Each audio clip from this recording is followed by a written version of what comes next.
Hey, how's it going guys? And Kenny here. So we are back for another Pokemon Champions rank battles. So previously we did some battles and I think we lose two of them simply because of the unexpected circumstances where the opponent has to switch into Vanilla Lux, an Ice type Pokemon which will wipe up the entire team. So I had to move on from that and then proceed to the next battle.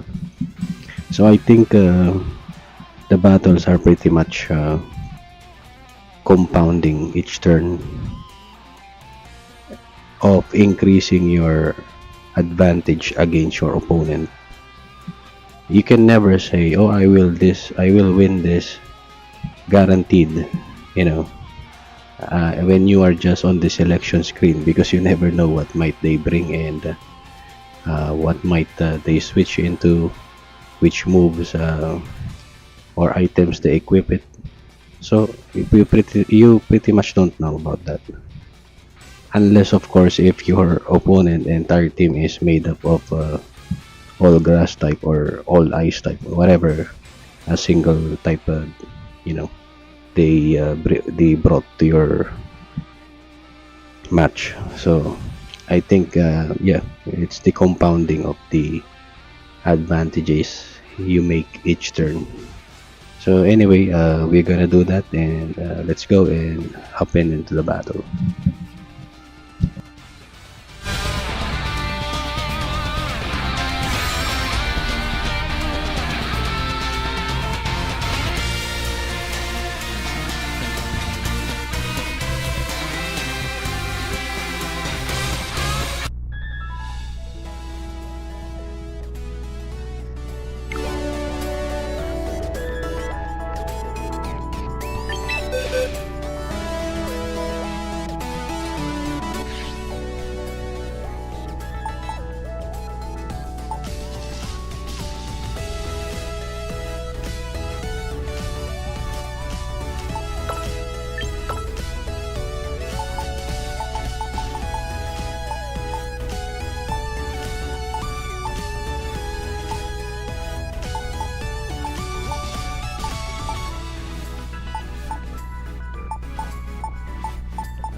So my goal is pretty much simple: to battle with the unbalanced team and kind of find your way around it. Simply because if you do that, you are fighting on a much difficult level, because you don't have anything that will catch the super effective hits, as a mandatory, which says that I am fighting by a standalone team. What I'm trying to explain is that if I made a balanced team, what happens? I will have every possible counter on which opponent's Pokemon may bring.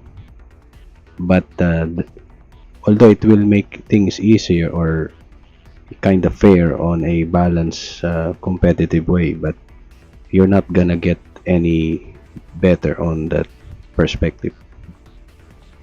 So my idea is to fight with the bunch of standalones. So that way, if one day, let's say, I adapt to the current meta or made a counter team around it, what happens is I can pretty much have a good probability of predicting the next switch or the next possible move that the opponent is gonna use. So that's what I'm trying to do here. And even though you see me that struggling with the win rate, it's still giving me a bunch of ideas on how can I get around it without pretty much adapting everything to the current meta. So let's begin and proceed to the match.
So what he did, he put so much effort around the Paris song to make it very effective.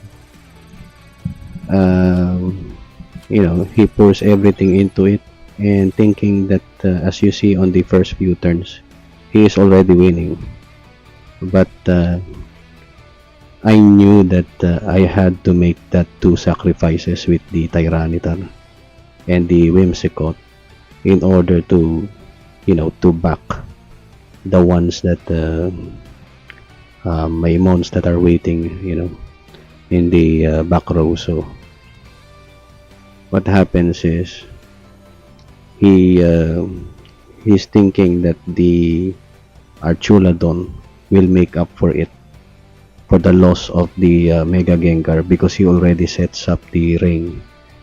And so what I did with the two remaining Pokemon is I use it in a way that you know that builds up his confidence, thinking he had the upper advantage because of the one turn electroshock. And now I use protect, and then he used protect on the also in the Incineroar. Man, I could have used also the Basculegion to attack the Archuladon, but because he can no longer use the fake out. Even if he has it, he can no longer use it because the first turn has already passed. So that already increases the odds and the advantage I made on that first few turns. So yeah, that's the point. Although I gotta admit that it's quite scary, because even you have something strategy on your mind, you always have to consider that there's a fraction of percentage that what you are expecting may not happen. So anyway, give me a few seconds, guys, and we'll move on to the next battle.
So what I did, I switched my 4 HP Mega Straptor because I knew that it's gonna get painted by the Sunstorm, and I know that the Tyranitar with its physical attack decreased by, I think, 150%. It's not gonna do anything against Incineroar when it switches in, So I had to make a quick decision there and then save my Mega Straptor for later. And so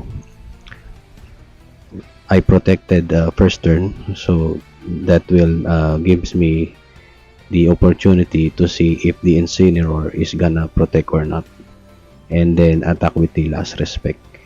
Then once the Goldengo use its protect, it's not gonna do protect again.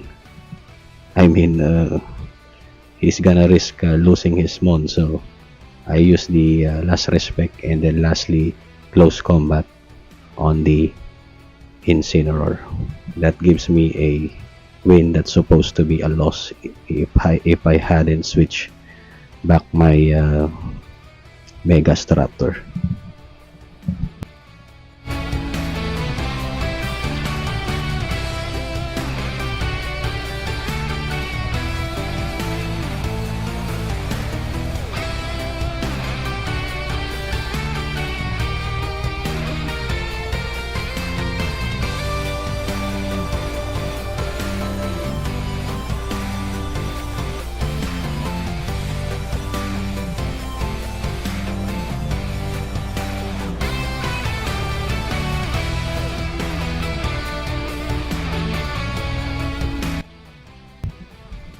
So in that regard, I think it's important to still see the value of your remaining or low HP Pokemon, regardless if it's about to get fainted, because there's an opportunity there where it gives you the chance to turn the tides of a battle. So it's not to think in a way that, oh, it's low HP, it's gonna die anyway, so I'm gonna let it fainted. So yeah, that's not gonna be the wise thing to do in every especially when you are trying to reach the master rank, because in master rank even a 1 HP matters in this battle. It can really make a huge impact on whatever format you are joining in, whether it's singles or doubles.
So whenever I see that Farigirap, my winning odds is dropped by at least 50% immediately.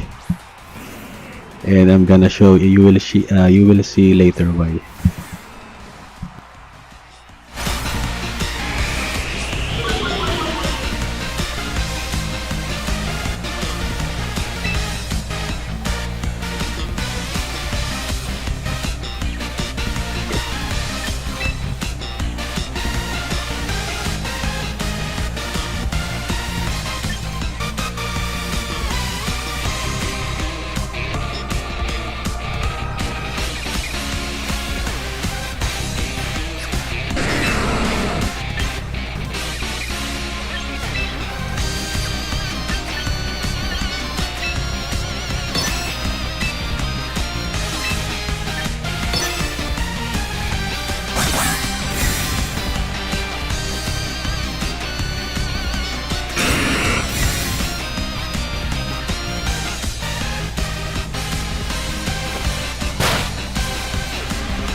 So we didn't bring the Parigi which is good for us.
It's crazy, even to this day, 90% of the opponent's team had a Incineroar.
It's pretty shocking to me. He didn't go first and use the Earth power on Goldengo.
So I was right. I knew he's going to protect the King Gambit. So I'm able to save the HP of Staraptor for the possible of Sucker Punch.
So I did notice on the team I am currently using, whenever the opponent brings an Incineroar, I'm having a hard time countering it for a lot of reasons.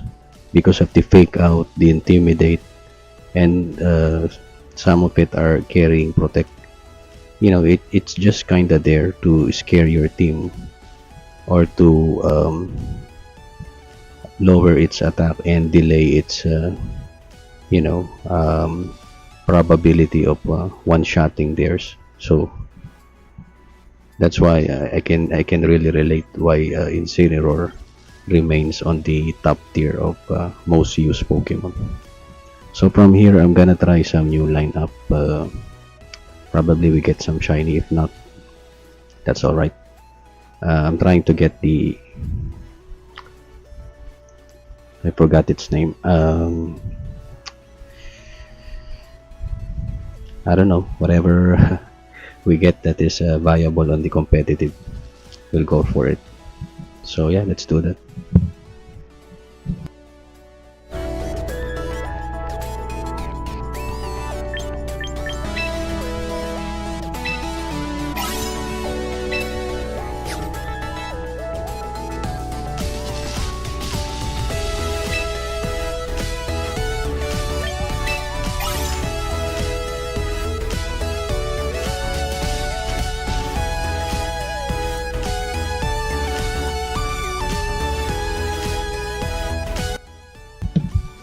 I like this Mega Stone for the Chandelure.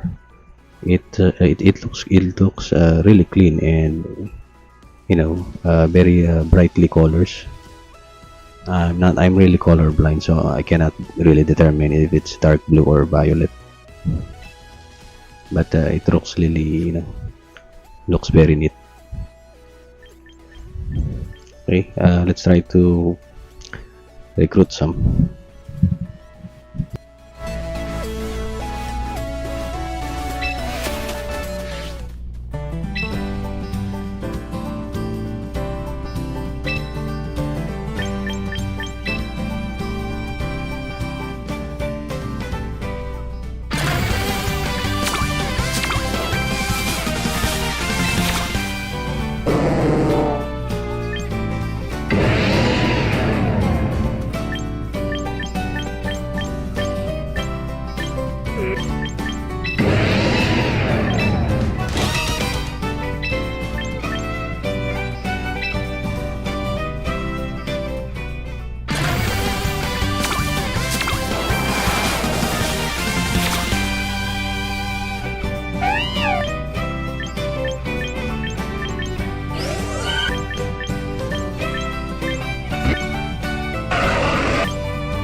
So I don't really recommend using the recruit, except when you are just trying to cover for the lackings of your main team, because pretty much all of my team on the box is I caught them myself and breed them myself. I breed them simply because the future generation of Pokemon is probably still holding for the EV and IV um, training and breeding. So I just had to make sure 100% that I am prepared for that. That I don't need to breed another, again on this coming winds and waves. So that's really a time saving move. Anyway, guys, we just hit the a 1 hour mark, and that's gonna be my stream for at this hour. I probably do more later.